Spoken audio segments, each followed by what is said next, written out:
Hello, how are you doing? I am doing the 11th week of the Artist Way that is happening much later than expected. But apparently, it takes me ages to actually get to something that I want to, and I feel like this week was just a little bit challenging and also kind of fell on another move. So I was a little bit overwhelmed, and it took me a few weeks to do it. So, week 11 of the Artist Way, just to show book that changed my life twice. This one. And this week is recovering a sense of autonomy.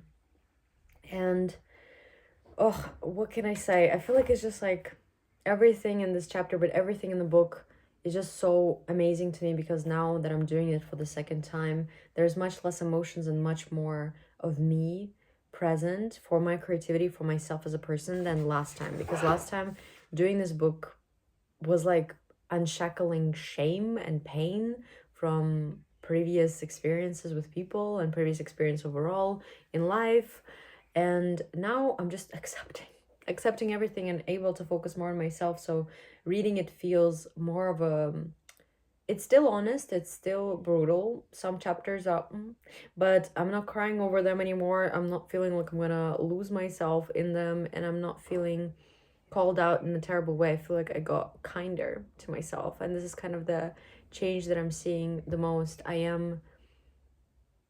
love myself.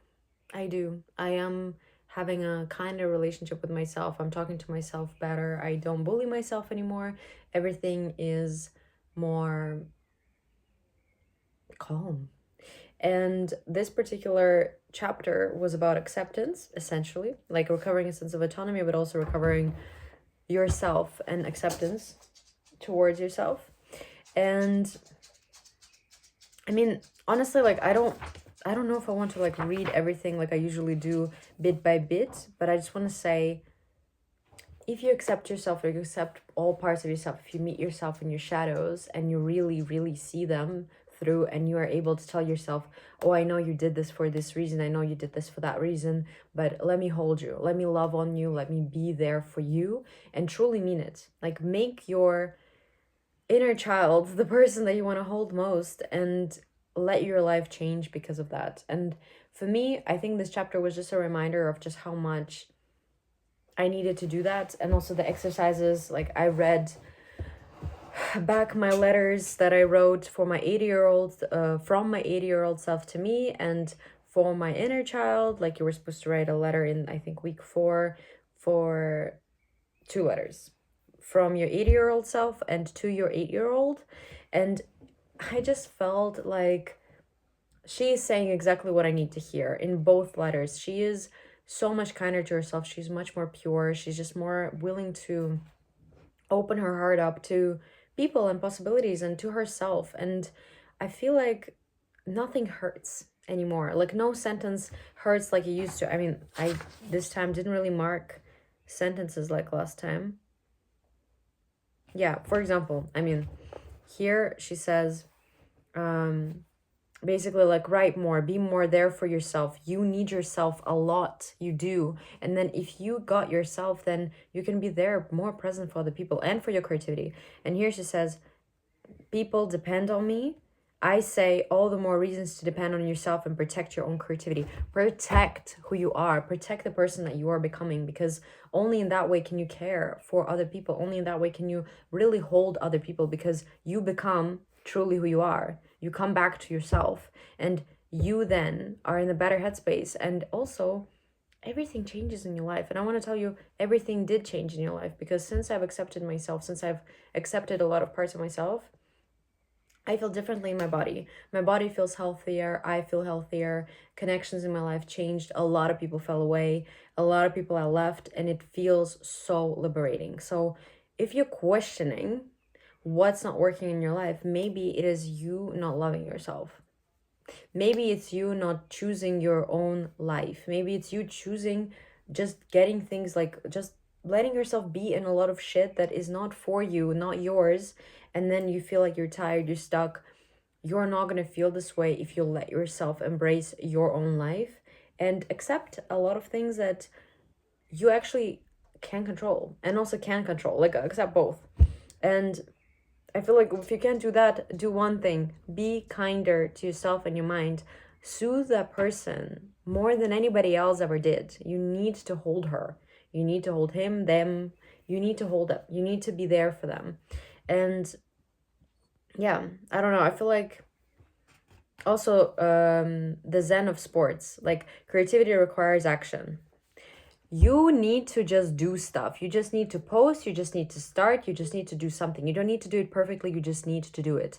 And that's all you need. You don't need to do things perfectly, you need to do them. And watch your life kind of change when you accept certain parts of yourself that you thought you needed to hide. You don't. You never needed to hide them. And you don't need to stop, like, I like this chapter just made me think about like one particular thing the most, is that the way to lift shame is to just be seen. And even it's hard as fuck, let yourself show up for yourself again and again and again in any way that you possibly can, be it on sharing online or be it taking yourself on these artistic dates, journaling every morning, telling yourself that you're worth all of that. You're worth doing things for. And then watch your relationships change with other people. Because if you're worth doing things for, that means that every single relationship that doesn't do shit for you is going to fall away. And you're going to be so grateful that it did, because it opens up the possibility for new people, for new opportunity, for new jobs, for everything. Everything new. Let yourself be changed by that. And I don't know. Also pick up meditation, because I feel like you kind of forgot to do that in a while, and now you need to, because while I'm like definitely more present for things, I am not calmer. So I kind of feel like I need to bring more zen into my life, and that's kind of one habit that I needed to bring back. And also the importance of physical activity, any physical activity, be it walking, be it cycling, be it anything. That was a part of this chapter, I think, in the literally the zen of sports, of like solutions come to you, you realize what you need, you realize what you still haven't done, you realize like solutions come to you while you are active. I started walking 10k steps a day, and that's it. That's all I did. And now on occasion I do a little bit of sports, but not really. Like mostly my sports includes dancing a little bit for myself and walking. And in these walking moments, I'm able to actually be so clear. And I used to, now it's, the weather is nice finally, but for the first, in the very beginning, it was actually really tough because the weather was shit. It was raining, and I was walking on, like going on these walks and thinking like, this is tiring, this is stressful. Подожди, я тут разговариваю. Да. Ты можешь куда-нибудь уйти? Ну, можешь, пожалуйста, уйти на секундочку? На секундочку? Да. Ксюша, иди сюда.